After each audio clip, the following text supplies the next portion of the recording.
Hey friends, Reed here again, and it is another beautiful day here in sunny California, and I just did a video just a little bit ago this afternoon about what the Lord had been talking to me about, shaping your future and beginning to cast vision, clear vision, and believing that our tomorrow is much brighter than our yesterday.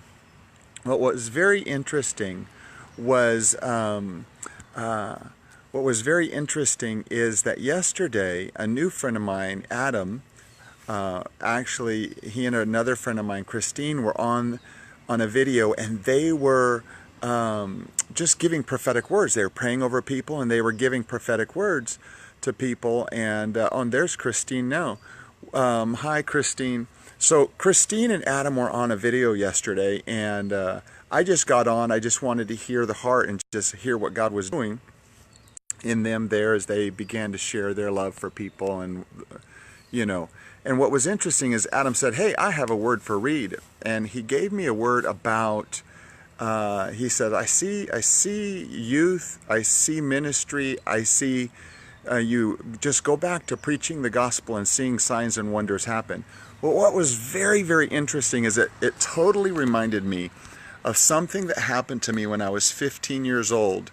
That is really rejuvenating. It's like I lived it yesterday, but this was 15 years ago, was a little while ago.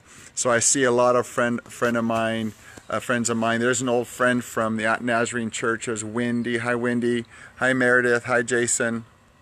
Hi, Kim. Pastor Kim. And so what it is, so I'm 15 years old.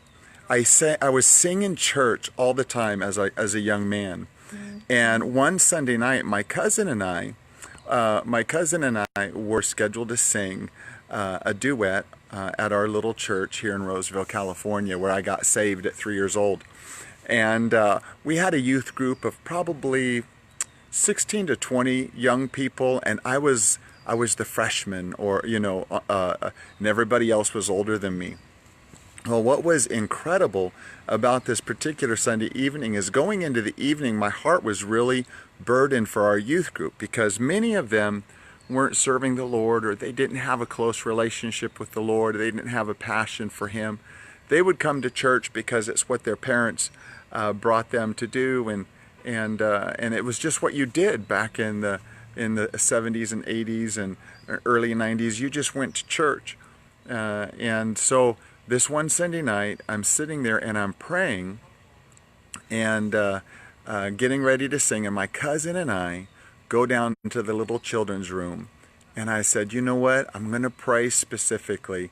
And I grabbed a white piece of paper, and I took a pencil, and I drew a stick figure drawing of the platform and the pulpit and the front of the church and the little altar area.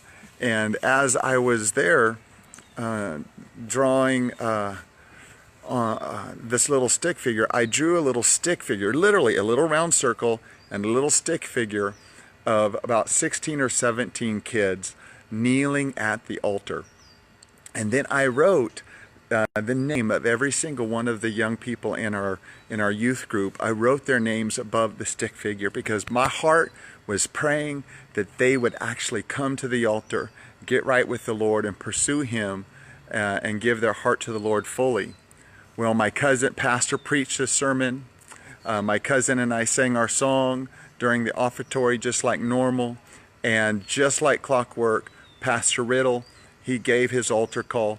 And so as soon as he did, because I knew he did it every Sunday morning, every Sunday night, he'd always give an altar call.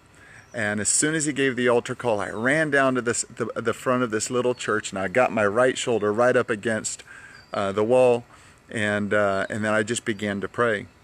My cousin, he comes and he taps me on the shoulder, and he says, Reed. And my first thought is, I look up and I'm like, what? Why aren't you at the altar praying as well? He goes, no, look. And he points down the altar, and the altar was filled with people. And he goes, no, Reed, look.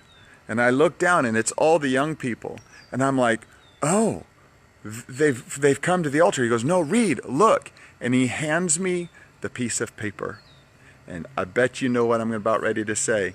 Every single young person was actually in the place that I had drawn it out in a stick figure drawing. Every single one of those people were exactly where I had drawn them out. The Lord is faithful. I wanted to encourage you. Cast your vision. Shape your future.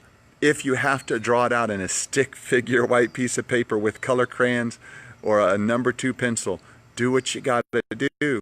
But just know that your tomorrow looks much brighter than your today. Believe and ask God for everything. I'm out. God bless you. We'll talk to you later.